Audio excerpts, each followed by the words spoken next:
ఆయన మాటలు ధ్యానించడానికి, స్తుతించడానికి దేవుడు చూపిన కార్యాన్ని బట్టి, కృపను బట్టి దేవునికి కలుగునుగాక. హల్లెలూయా, హల్లెలూయా. దైవ గ్రంథంలో నుండి కీర్తనలు 101వ కీర్తన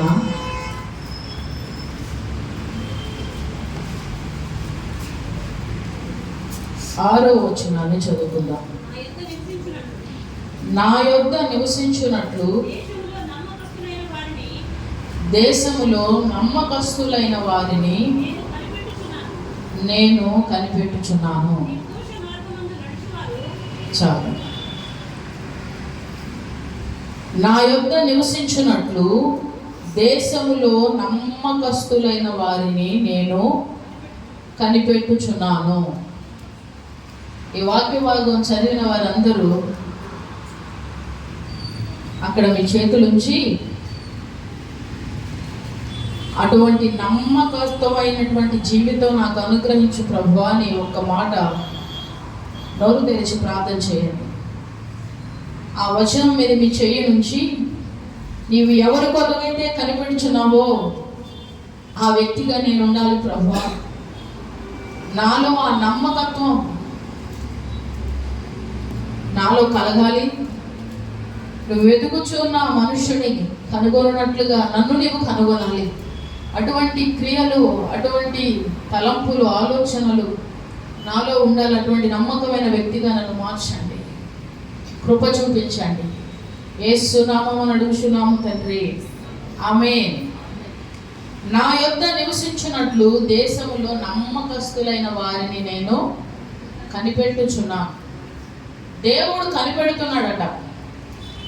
దేవుడు కనిపెడుచున్నాడు.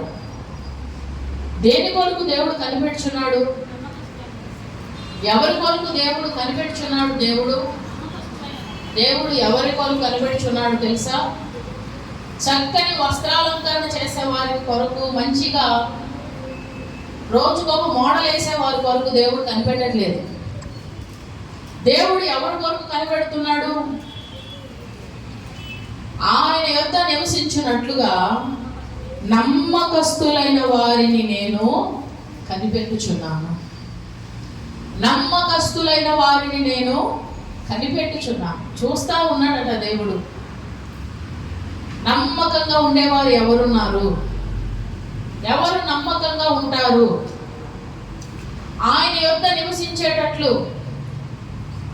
చాలా మందికి ఒక ఆశ ఉంటుంది, ఏమంటే నేను నీతో ఉండాలి ప్రభువా, నీవు నాతో ఉండాలి. నాలో నీవు, నీలో నేను కలిసి ఉండాలి. కలిసి మెలిసి ఉండాలి అంటే కలవాలి అన్న ఆలోచన, దేవుడు నీతో నివసించాలి అనే ఆలోచన నీతో ఉన్నది. కానీ నీవు ఆయన యొక్క నివసించాలంటే నీలో ఉండవలసింది ఏమిటి తెలుసా? నమ్మకత్వం ఉండాలి. నమ్మకత్వం అంటే అర్థం ఏమిటి? ఎటువంటి పరిస్థితిలోనైనా సరే నీవు చేపట్టిన దానిని విడవకుండా కొనసాగించడమే నమ్మకత్వం. నీవు ఏదైతే ప్రభు ఎదుట ఒడంబడిక చేస్తావో, ఏదైతే దేవుని ఎదుట ఒప్పుకుంటావో, ఎటువంటి పరిస్థితుల్లోనైనా ఆ మాటను, ఆ నిబంధనను, ఆ యొక్క తీర్మానమును కొనసాగిస్తూ జీవించడాన్ని నమ్మకం అని అంటారు. దేవుడు నమ్మకస్తులైన వారి కొరకు ఆయన దాచించిన మేలు చాలా గొప్పవి. దేవుని దీవెనలు కలగాలంటే నమ్మకత్వం చాలా అవసరం. మనకు నచ్చినప్పుడు వస్తాం, మనకు నచ్చినప్పుడు మానేస్తామంటే దేవుని దీవెనలు కలగవు. సామెతల గ్రంథంలో ఉంటుంది కదా, నమ్మకమైన వానికి ఎలా కలుగుతాయి ఉంది అక్కడ చెప్పాలి. ఎట్లా కలుగుతాయట? మెండుగా, దండిగా, సమృద్ధిగా. నమ్మకమైన వానికి మెండైన దీవెనలు కలుగును. నమ్మకంగా ఉండే వానికి మెండైన దీవెనలు కలుగుతుంది. ఒకసారి నమ్మకంగా ఉండి చూడు, దేవుడి జీవితంలో ఇచ్చే దీవెన ఆశీర్వాదాలు తప్పక చూస్తావు.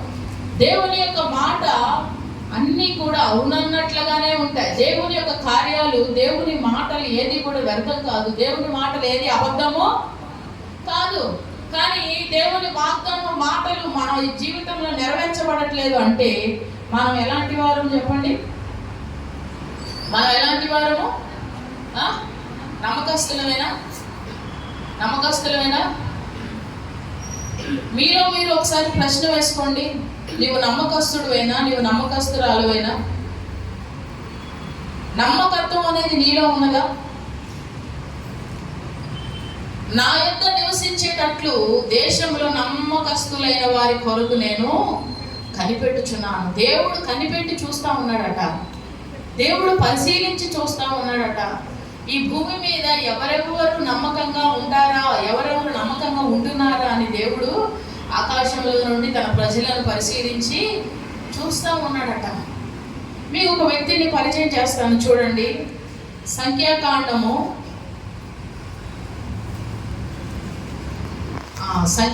కాదు, నెహెమ్యా గ్రంథము 7వ అధ్యాయము 2వ వచనాన్ని చదువుదాం.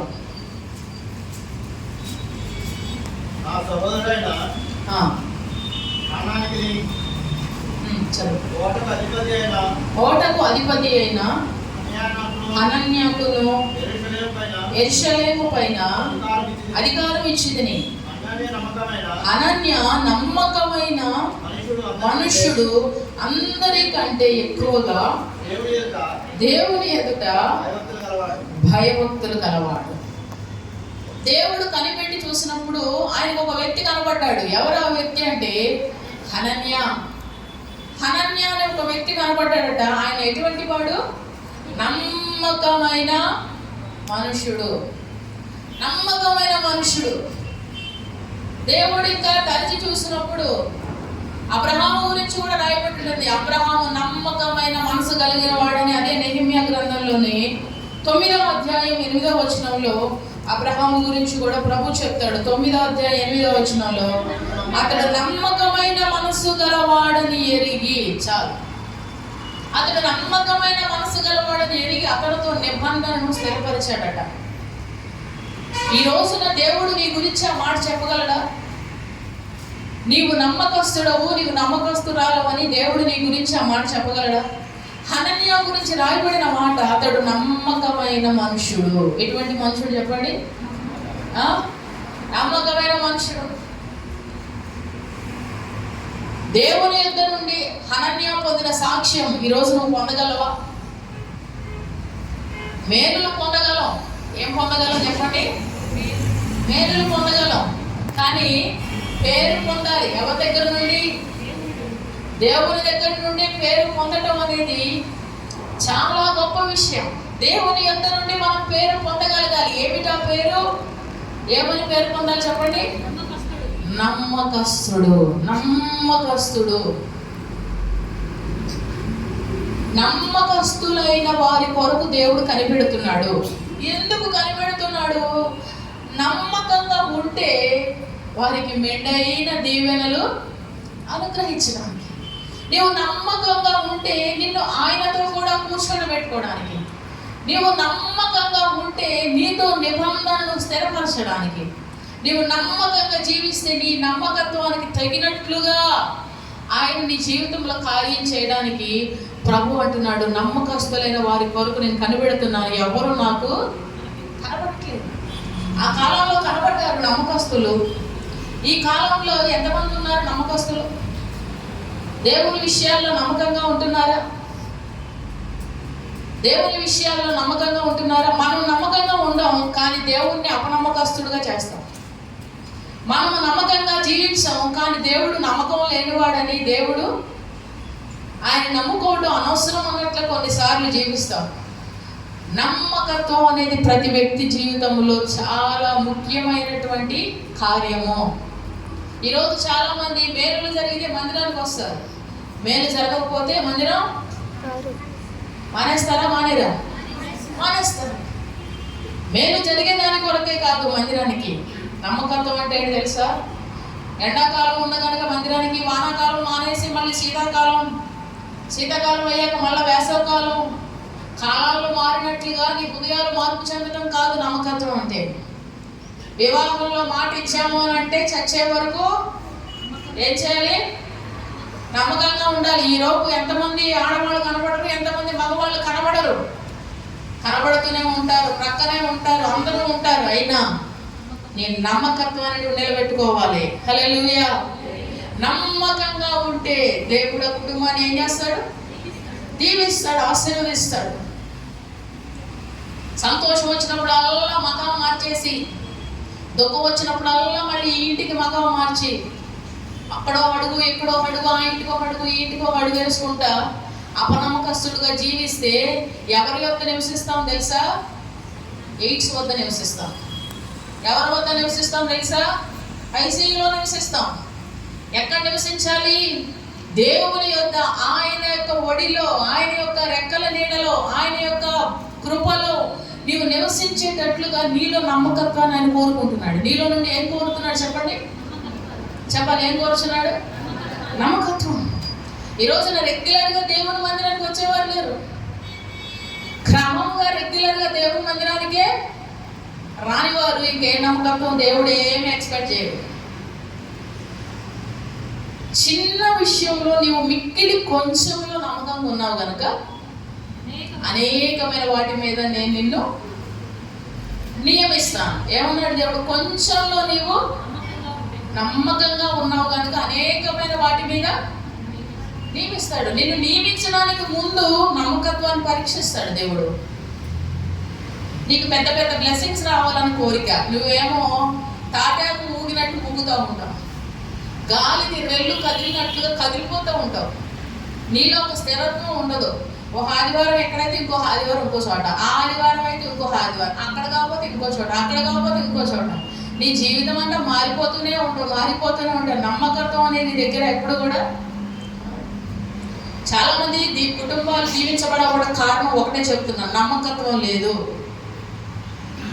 నమ్మకత్వం లేకపోతే, స్థిరత్వం లేకపోతే, దేవుని నమ్మకం, నువ్వు ఎక్కడ రక్షించబడ్డావు, ఎక్కడ దేవుని ఉపదేశాన్ని వింటున్నావు, దేవుని మందిరంలో ఎక్కడ స్థిరపరచబడ్డావు, అక్కడ నమ్మకంగా నువ్వు కొనసాగపోతే దేవుడు ఇచ్చేటువంటి అమూల్యమైన ఆశీర్వాదాన్ని జీవితంలో నువ్వు ఎన్నటికీ కూడా పొందలేవు. మేలు చేస్తేనే దేవుని మందిరానికి రావటం కాదు, మేలు చేస్తేనే దేవునిలో ఉండటం కాదు. దేవుడు మేలు చేసినా మేలు చేయకపోయినా, అబ్రహాముకి పిల్లలు ఇస్తేనే నమ్మకంగా ఉన్నాడా? అబ్రహాముకు పిల్లలు ఇస్తేనే దేవుడు నమ్మకంగా ఉన్నాడా? చెప్పాలి. ఏ వయసులో అబ్రహాము ఎప్పటి నుండి అడుగుతున్నాడు, ఎప్పటి వరకు దేవుడు నమ్మకంగా ఉన్నాడు? అబ్రహాము 99, 100, 100 సంవత్సరాలు వచ్చే వరకు కూడా నమ్మకంగా, పిల్లలు లేరు కదా అని దేవుడు అబ్రహాము అపనమ్మకంగా ఉన్నట్లున్నాడా? లేడు. దేవుడు నేను అడిగింది నాకు ఇవ్వలేదు కదా, నేను కోరుకున్నట్టు దేవుడు నాకు చేయలేదు కదా అని అపనమ్మకంగా ఉన్నాడా? లేరు. బాప్తీసం పొందినప్పుడు ఎన్నో మాటలు పలుకుతాం. బాప్తీసం పొందినప్పుడు ఇలా ఉంటాను, అలా ఉంటాను, యథార్థంగా ఉంటాను, సంఘంలో నమ్మకంగా ఉంటాను, ప్రతిదినము దేవుని వాక్యాన్ని చదువుతాను. అక్కడ రాయబడింది, హనన్య అందరికంటే ఎక్కువగా దేవుని యందు, అందరి సంగతి ఏమో నాకు అనవసరం, అందరికంటే నీవు ఎక్కువగా, అందరితో వాడు కాదు. లోకంలో సమవేతం కదా, నలుగురిలో డాష్, అది కాదు మనకు. అందరిలో నీవు ప్రత్యేకంగా ఉండాలి. అందరికంటే ఎక్కువగా భయభక్తులు కలిగిన వాడు ఎవరు? హనన్య. అందరికంటే ఎక్కువగా. నీ కుటుంబంలో 10 మంది ఉన్నారు, 10 మందిలో నీవు ప్రత్యేకంగా ఉండాలి. నీ కుటుంబంలో ఉన్న వారందరూ కూడా ఆదివారం మాత్రమే ప్రార్థన చేస్తారు, మిగతా రోజు తిరిగి నిద్రపోతారు. వారికంటే నీ విధానం ప్రత్యేకంగా ఉండాలి.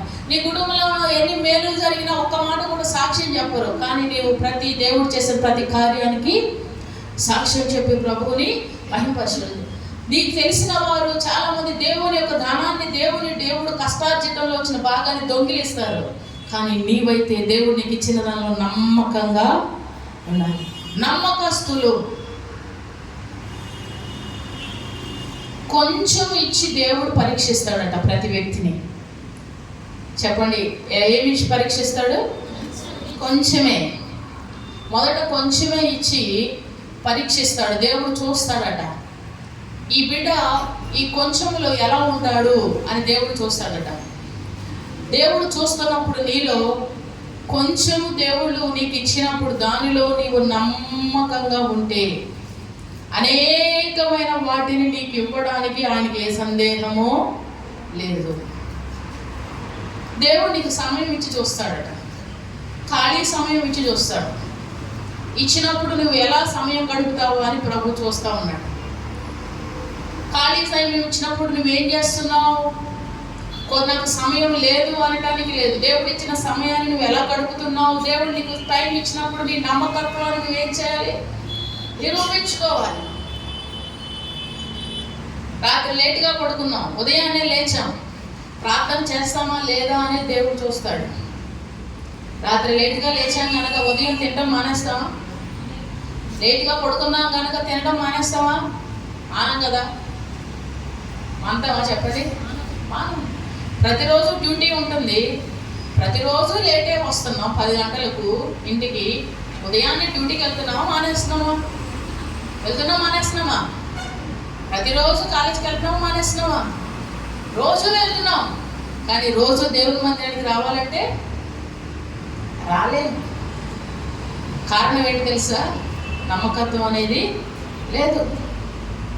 ఎంత కష్టమైనా వెళ్ళిపోతున్నాం. ఎందుకు వెళ్తున్నారంటే అక్కడ పైసా నీ చేతులకు కనపడుతుంది, స్పష్టంగా నీ చేతులకు ఆ పైసా కనపడుతుంది కనుక, ధనము నీ చేతికి కనబడుతుంది కనుక, మనుషులు నీ చేతికి కనబడుతున్నారు కనుక, వెళితే నాకు ధనం వస్తుంది, వెళితే నాకు జీతం వస్తుంది, లేకపోతే జీతం ఉండదు, కట్ చేస్తారన్న ఆ భయంతో నువ్వేం చేస్తావు? ఓపిక ఉన్నా లేకపోయినా లేచి పరిగెడతావు.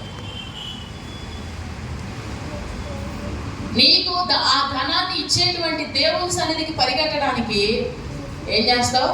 అలసిపోతావు, సొమ్మసిల్లిపోతావు. చాలామంది అంటారు నాతో, మాకు ఆత్మీయంగా ఎదగాలని ఉందండి, మా కొరకు ప్రార్థన. నేను చెయ్యను ప్రార్థన. నీవు ఆత్మీయతంగా ఎదగటం తర్వాత సంగతి, ముందు ఆత్మీయత నేర్చుకో. ఎదగటం కాదు, అసలు ఏదైనా ఉంటేనే కదా.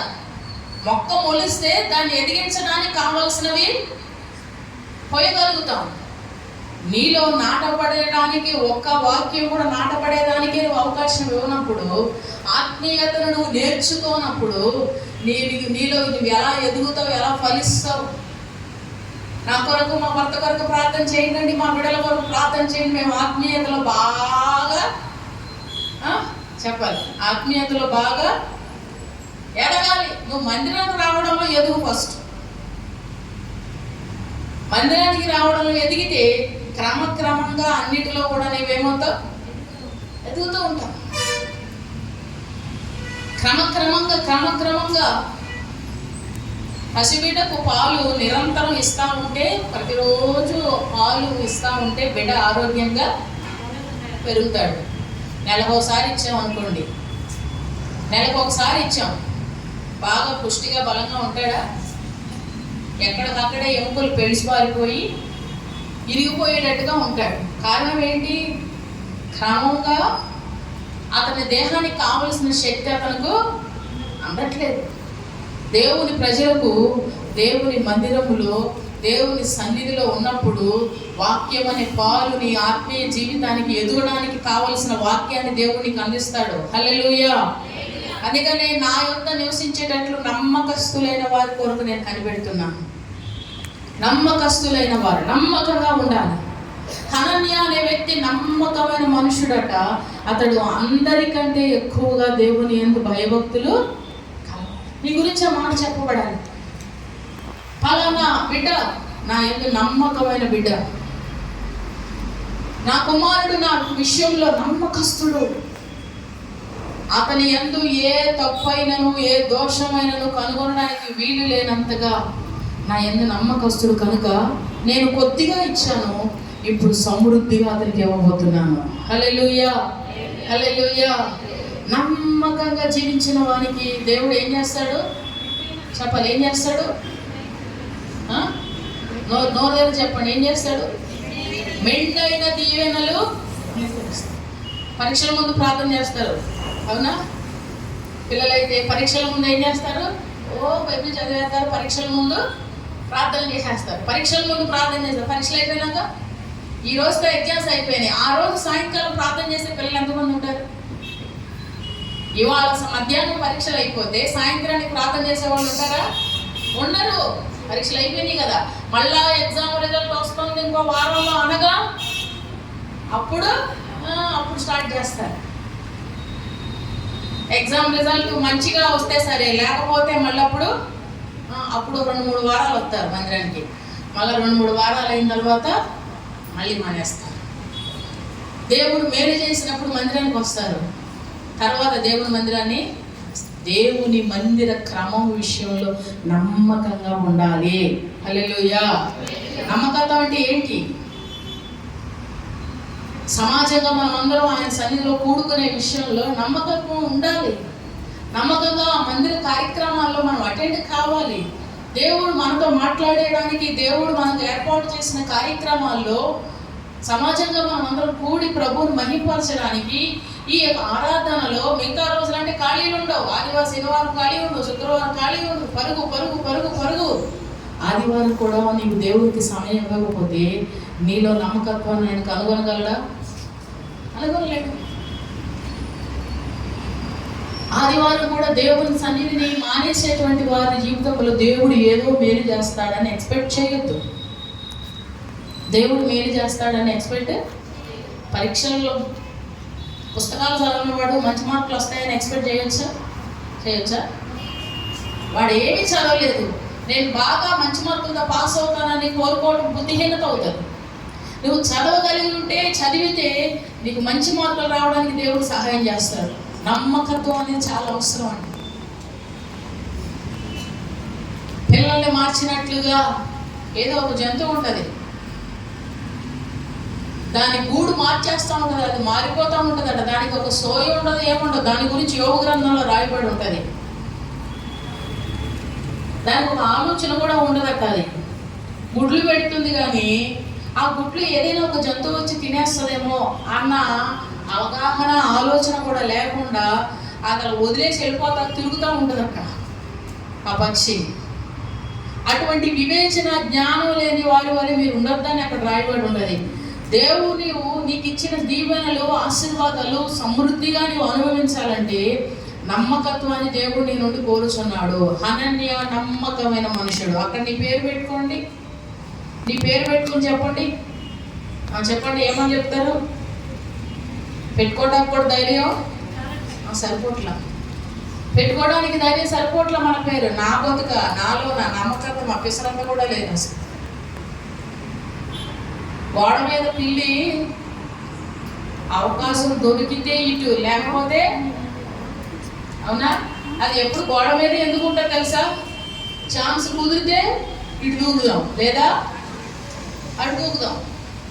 దాని బతుకంటే ఎంతసేపు రెండు తలంపులే. ఎప్పుడైనా స్థిరంగా మనం ఇటు ఉందామో లేదా అటు ఉందామని ఆలోచన ఉండదు.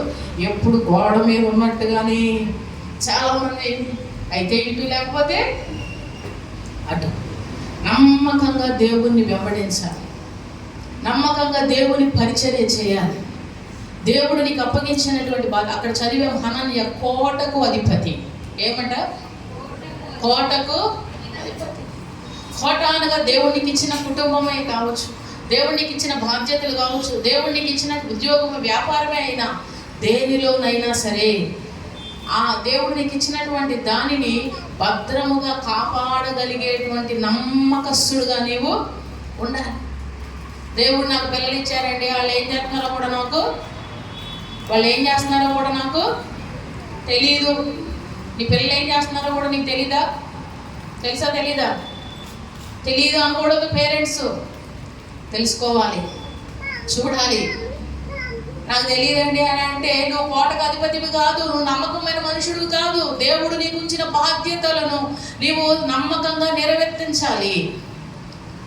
భార్య బాధ్యత, భర్త, పిల్లల గురించి నీవు ఎక్కడ పని చేస్తున్నావు, లేకపోతే నీకు ఇచ్చిన వ్యాపారం, దేవుడు నీకు ఇచ్చిన సమృద్ధి, దేవుడికి ఇచ్చిన ప్రార్థన జీవితం నమ్మకంగా కొనసాగించాలి. హల్లెలూయా. ఖాళీ ఉన్నప్పుడు ప్రార్థన చేసి, ఖాళీ లేదు కనుక ప్రార్థన ఎగ్గొట్టేసి ఏదైనా ఎగ్గొడతాం, అన్నింటినీ ఎగ్గొట్టేస్తాం. ప్రార్థన జీవితాన్ని ఎగ్గొట్టేస్తాం, సమర్పణ జీవితాన్ని ఎగ్గొట్టేస్తాం. ఖాళీగా ఉన్నప్పుడు ప్రార్థన చేస్తాం.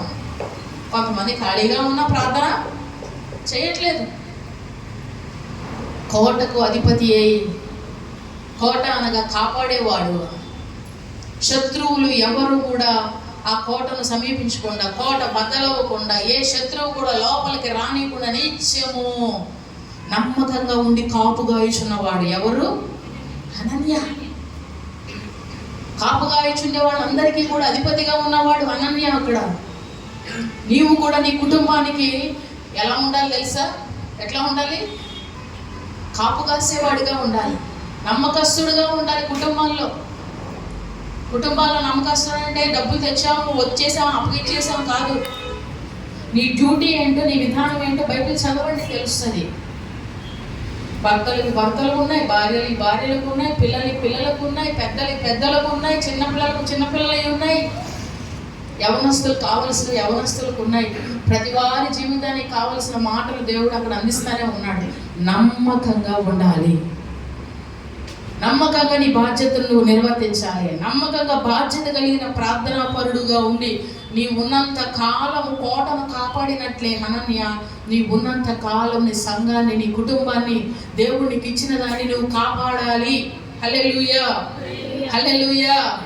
కాపాడాలంటే నిద్రపోతా ఉండకూడదు, మెలుగు కలిగిన ఆత్మతో ఉండాలి. మనం ఏ ఆత్మతో ఉండాలి చెప్పండి? మెలుగు కలిగిన ఆత్మ అంటే కళ్ళు తెరిచి ఉండడం కాదు, ఆత్మలో మెలుగు ఉండాలి, చురుకుదనం ఉండాలి. చురుకుదనం అంటే ఏంటి తెలుసా? వర్షాకాలం రాబోతుంది కనుక వేసవి కాలంలోనే చీమలు ఏం చేస్తాయి? ఆహారాన్ని దాన్ని ఏమంటారు? మెలుగు కలిగిన జీవితం. వర్షాకాలం రాబోతుంది, పంట వేసుకోవాలి కనుక వేసవి కాలంలో ఏం చేయాలి? ధాన్యాన్ని సిద్ధపరచుకోవాలి. నాటవలసిన సమయంలో నాటకుండా అందరూ పంట కోసుకోవడానికి వెళ్ళేటప్పుడు సోమరు కూడా వెళ్తాడంట పంట కోసుకోవడానికి. అందరూ పంట వేసినప్పుడు నిద్రపోయాడు, మెలుగు లేదు.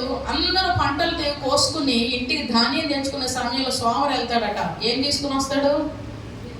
ఏమి తీసుకుని? మెలుగు కలిగిన వారుగా ఉండాలి మీ కుటుంబ విషయాలలో. నిద్రపోయేవారుగా ఉండకూడదు. నిద్రపోయావా జాగ్రత్త. ఏమి నాటపడతాయి? పురుగులు, చెడు ఆలోచనలు, చెడు తలంపులు, చెడు ఉద్దేశాలు. నీ భర్తనైనా, బిడ్డలైనా, భార్యనైనా వదిలిపెట్టకూడదు. అనునిత్యం కాపు కాస్తూ ఉండాలి, నమ్మకంగా కాపు కాస్తూ ఉండాలి.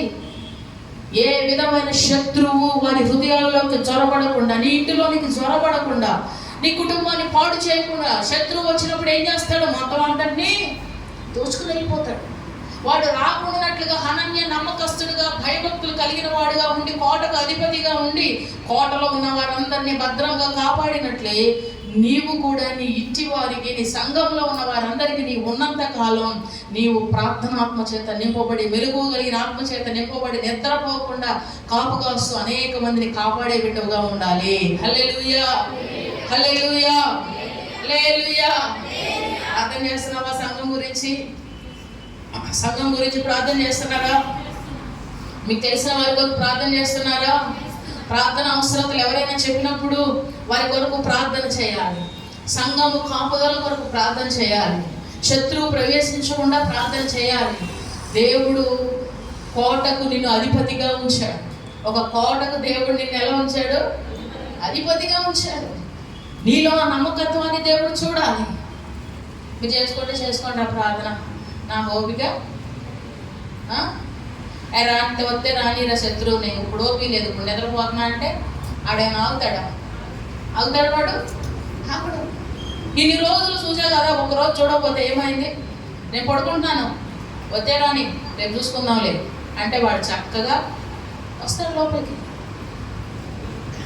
నమ్మకత్వం అంటే నచ్చినప్పుడు మెచ్చినప్పుడు కాదు, ప్రతిరోజు.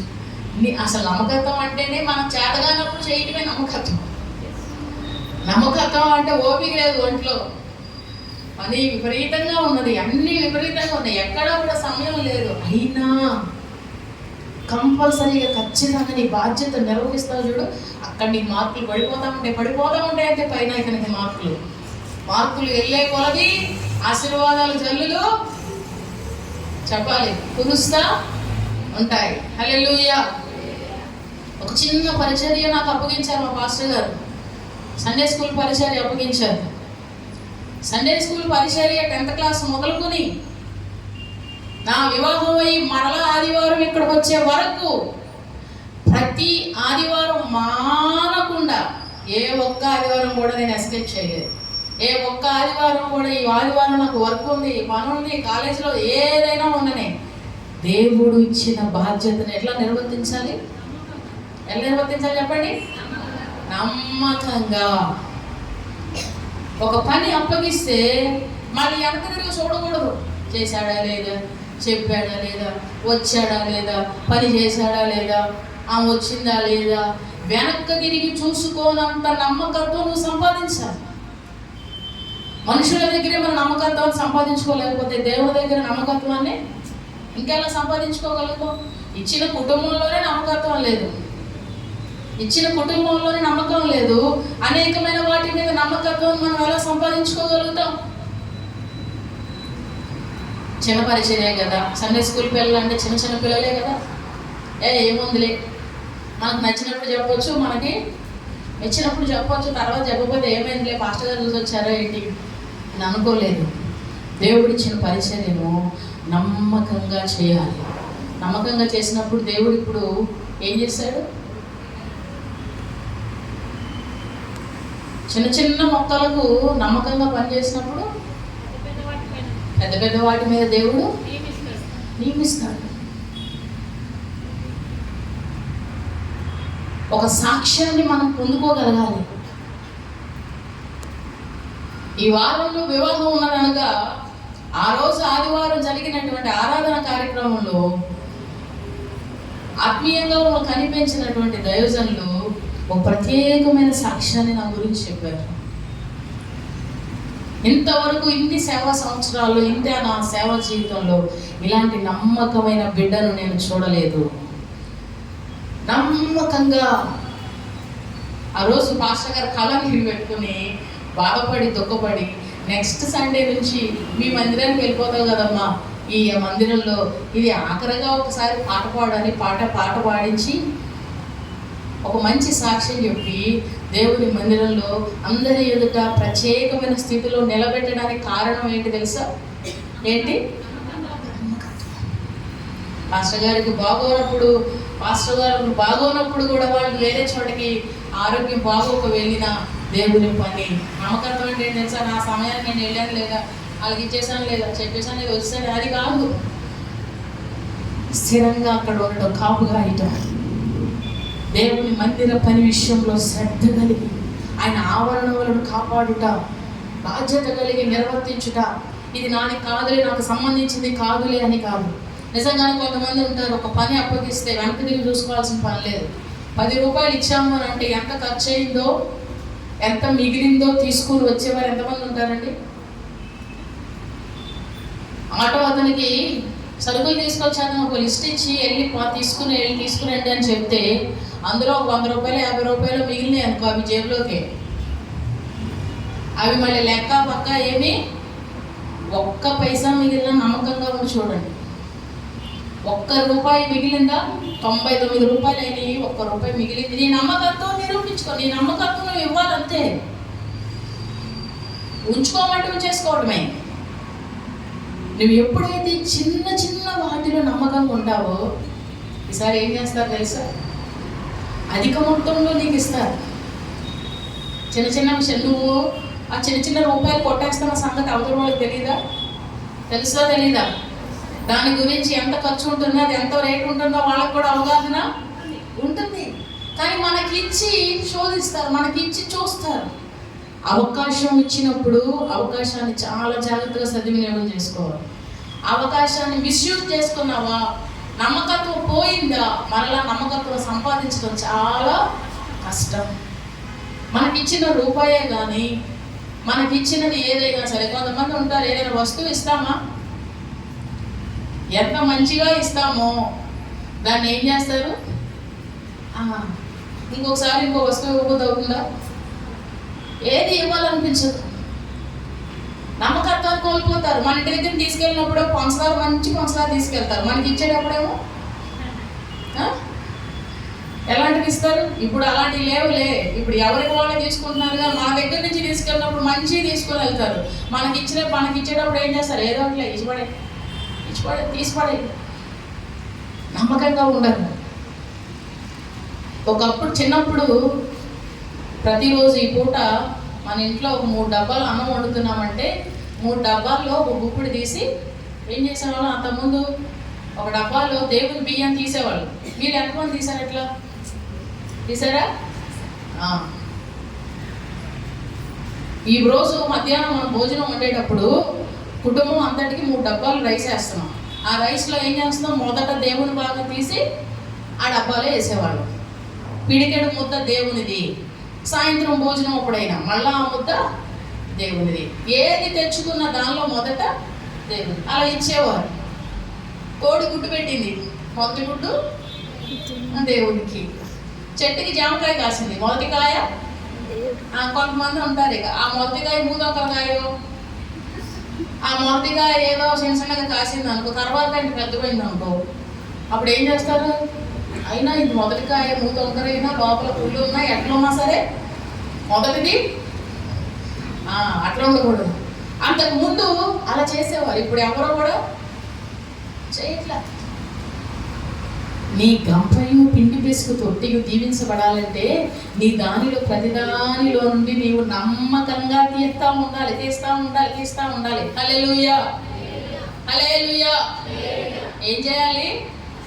తీయాలి. తీస్తూ ఉంటే ఏమవుతుంది చెప్పాలి. ఇప్పుడు తీస్తూ ఉంటే ఏమవుతుంది? డబ్బా కాస్త అడియోగా తీస్తూ ఉంటే ఏమవుతుంది? ఆమెకి ఏం చేసింది? ఏరియా గారికి ఏం చేసింది? ఆమె తీసిందా అలాగే ఉంచిందా? చెప్పాలి. తీసిందా? ఒక్క రొట్టెకి సరిపడా పిండి ఉంది. డబ్బా నిండుగా లేదండి. ఒక్క రొట్టెకి సరిపడా పిండి ఉంది. తీయాలనుకుంటుందా? మూసేయాలనుకుంటుందా? మాకు సరిపోదు పిండి, మాకు మాత్రమే సరిపడా ఉంది, నేను తీయలేను.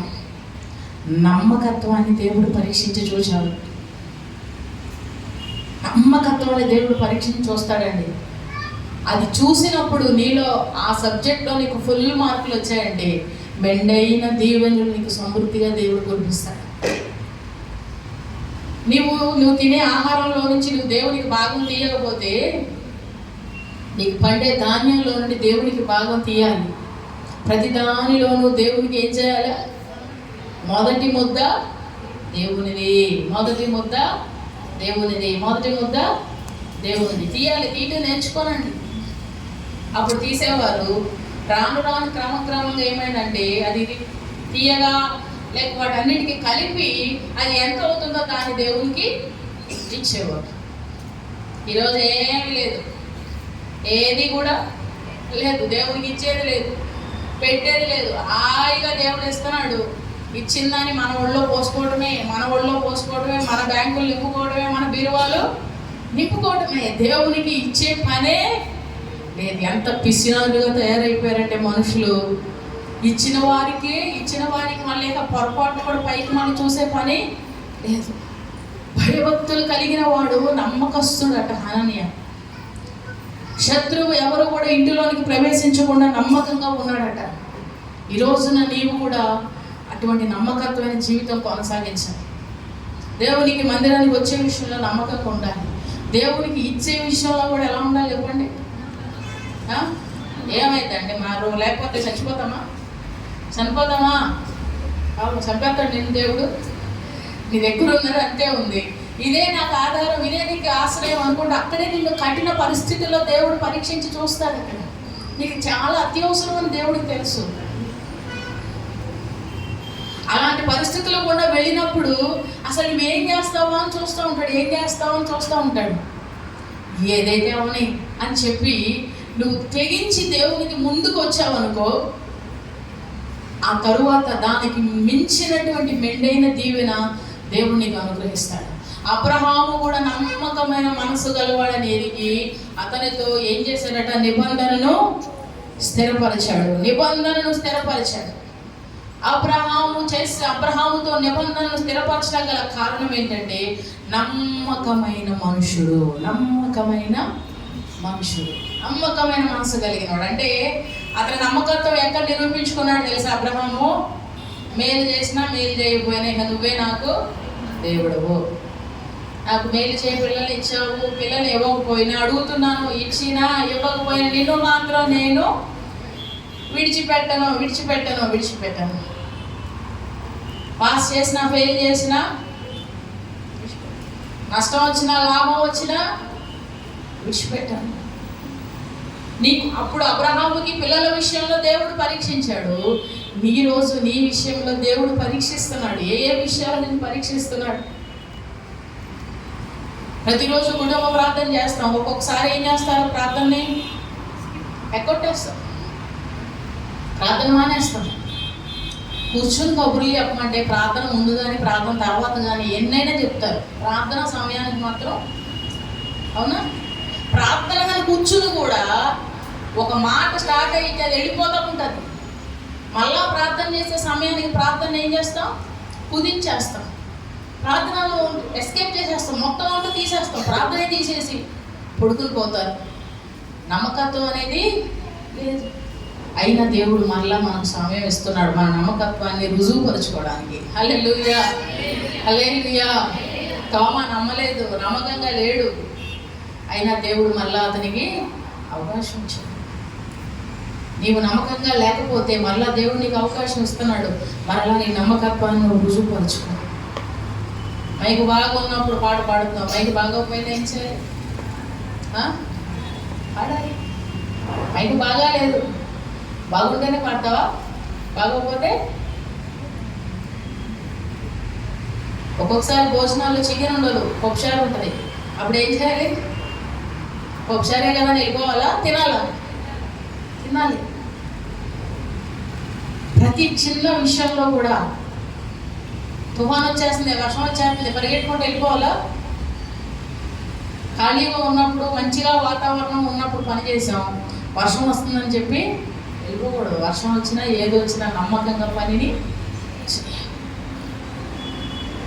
ప్రతికూల పరిస్థితుల్లో మన నమ్మకత్వాన్ని దేవుడు చూస్తున్నప్పుడు నువ్వేమి అడగవసలా. అడగక ముందే సమృద్ధిని దేవుడు నీకు ఇస్తాడు. అది నీలో చూచినప్పుడు మాత్రమే. నీలో నమ్మకత్వాన్ని చూడకుండా అపనమ్మకత్వాన్ని చూస్తే దేవుడు కూడా సందిగ్ధంలో పడతాడు. ఇవ్వాలా వద్దా అని ఆలోచిస్తూ ఉంటాడు. ఇవ్వు ప్రభు, వాళ్ళకిచ్చావు, వీళ్ళకిచ్చావు, ఆయనకిచ్చావు, ఈయనకిచ్చావు, అందరికి ఇచ్చావు, నాకే ఇవ్వట్లేదు. అందరికి ఇస్తున్నావు నువ్వు, నాకే ఇవ్వట్లేదు. అందరికి ఎందుకు ఇచ్చాడు అని ఎప్పుడన్నా ఆలోచించావా? పలానా వ్యక్తికి ఎందుకు ఇచ్చాడు దేవుడు, నాకు ఎందుకు ఇవ్వట్లేదు, ఆయన చేసింది ఏంటి, నేను చెయ్యింది ఏంటి అని ఎప్పుడన్నా ఆలోచించావా? వాళ్ళు ఎలా ఉంటున్నారు, నేను ఎలా ఉంటున్నాను, వాళ్ళ విధానం ఏంటి, నా విధానం ఏంటి అని ఎప్పుడన్నా ఆలోచించావా? అవి చూడం. మనం ఇచ్చిన దాన్ని మాత్రమే చూస్తాం. దేవుడు అపనమ్మకస్తుడు కాదు, దేవుడు అన్యాయస్తుడు కానీ కాదు. నమ్మకస్తులైన వారికి మెండైన దీవెనలు సమృద్ధిగా అనుగ్రహిస్తాడు. హల్లెలూయా. అదే నెహెమ్యా గ్రంథం 10వ అధ్యాయం 23వ వచనం చూడండి. 10వ అధ్యాయం 21వ వచనం చదువుదాం ఒకసారి. మేము ఒప్పుకొని చెప్పిన దానిని బట్టి ఒక స్థిరమైన నిబంధన చేసుకుని రాయించుకొనగా మా ప్రధానులు, లేవీయులు, యాజకులు దానికి ముద్రలు వేసుకొనిరి. మేము ఒప్పుకొని చెప్పిన దానిని బట్టి. ఏం ఒప్పుకున్నావు? నీ కొరకు బ్రతుకుతాను ప్రభువా, నీ కొరకు జీవిస్తాను నాయన, నీ కొరకు ఇలా ఉంటావు నాయన, నీ కొరకు ఇలా బ్రతుకుతాం ప్రభు అని ఒప్పుకున్నావు, నిబంధన చేసుకున్నావు. కానీ దానికి ముద్ర లేదు. ఏమి లేదు? ముద్ర అంటే ఏమిటి? మాట ఇక మార్పు చెందడానికి వీలు లేదు. ఎన్నో రాసావు కాగితం మీద, దానికి ముద్ర లేకపోతే మార్చుకునేదానికి అవకాశం ఉంటుంది. కానీ ఒక్కసారి ముద్ర వేయబడిందంటే తిరిగి మార్చుకునేదానికి అవకాశము లేదు. దేవుని ఎదుట నీవు ఎలా ఉంటానని తీర్మానం చేసుకున్నావు, ఏ రీతిగా జీవిస్తానని తీర్మానం చేసుకున్నావు, ఎలా గడుపుతానని అనుకున్నావు, ఎలా ఉంటానని నువ్వు ఎలా ఎన్నెన్ని మాటలు పలికావో ఆ మాటలన్నిటికీ సమ్మతి అనే ముద్ర వేయాలి. నువ్వు ముద్ర వేసినప్పుడు నీ మాటలో ఎటువంటి మార్పు ఉండదు. ఆ కింద రాయబడిన పేర్లలో హనన్య గురించి రాయబడి ఉంటుంది.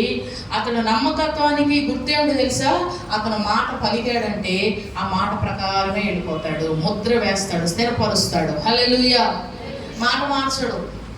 ఒకరోజు ఒకలాగా, తర్వాత ఒకరోజు మాట మార్చడు. పరిస్థితులకు అనుగుణంగా తన యొక్క జీవితాన్ని, తన కుటుంబాన్ని, లేకపోతే తన యొక్క ఆలోచన విధానాన్ని, పద్ధతులను మార్చుకునేవాడు కాదు. స్థిరమైన ముద్ర చేత తాను స్థిరంగా ఉంటూ కొనసాగించేటువంటి వాడు. అందుకని హనన్య నమ్మకమైనటువంటి మనుషుడు, అందరికంటే ఎక్కువగా దేవుని యందు భయం కలిగిన వాడు, భక్తి కలిగిన వాడు. అటువంటి మనుషుని ఈరోజు దేవుడు నీలో కనుగొన్నా, అటువంటి వ్యక్తిని దేవుడు నీలో కనుగొంటే హనన్యాకు మెండైన దీవెనలు ఇచ్చిన వాడే. కొంచెంలో నమ్మకంగా ఉన్నవాడికి అధికమైన వాటి మీద నియమించిన దేవుడే. నీకు ఇచ్చిన కొద్దిలో, నీకు వచ్చిన 2 బిడ్డలలో, నీకు ఇచ్చిన కొద్ది ఉద్యోగంలో, నీకు ఇచ్చినటువంటి కొంచెం టైంలో నీవు నమ్మకత్వాన్ని ప్రదర్శించగలిగితే అనేకమైన వాటి మీద దేవుడు తప్పకుండా నిన్ను నియమిస్తాడు. హల్లెలూయా. అర్థమవుతుందా?